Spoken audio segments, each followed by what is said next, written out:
Annie. This is kind of a big deal, I would say. Your first time up and playing Annie. Yes, it's so exciting, and it's such a dream come true, and it's such an honor to be playing such a great role, and I'm so excited to be doing this part. I'm stuck with a day that's gray and lonely. I just stick my chin and grin and sigh. The sun will come out tomorrow. If we began in 1977, and this is 2000 and whatever, we're talking about 35 years. As far as it being back on Broadway, it's a great blessing. I mean, it's 30 odd years ago that we wrote it. The three authors, Martin, Tom, and myself, we all have daughters.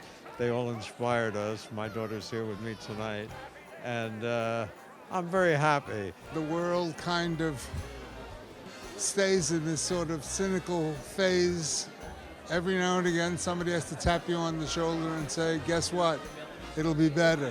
Yeah, and you have to keep a little bit of optimism going and a little bit of spunk and grit.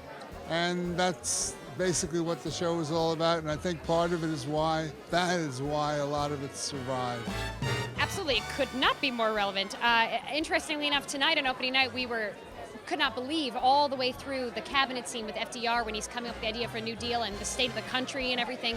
People were applauding through the entire scene. They almost didn't stop because it was hitting people on such a very deep, personal, realistic, current level right now. Yes, it could not be more relevant.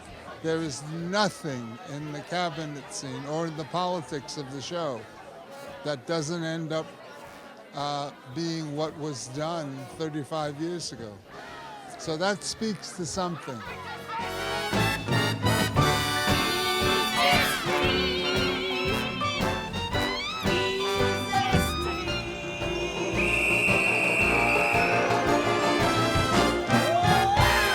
This version of the show is refocused in a little darker, edgier, more realistic kind of way, and focused through that lens. This is not an American Depression story. I would have the feeling this is a much more universal. Well, yes, and I think this is where James has found the interest in doing this musical, because he's not used to doing big commercial musicals like this. And he said that there was something about this that he felt he could create to resonate with society today, and I think that's what is interesting about this production. From what you've learned, The Pine told me not to yell the whole time. Miss Hannigan has layers. If you yell too much, nobody listens to you. So when you're playing Miss Hannigan, remember that scary doesn't always mean loud. Be really true to yourself and don't try to overact, as we call schmacting. If a line was like, okay, don't be like, okay.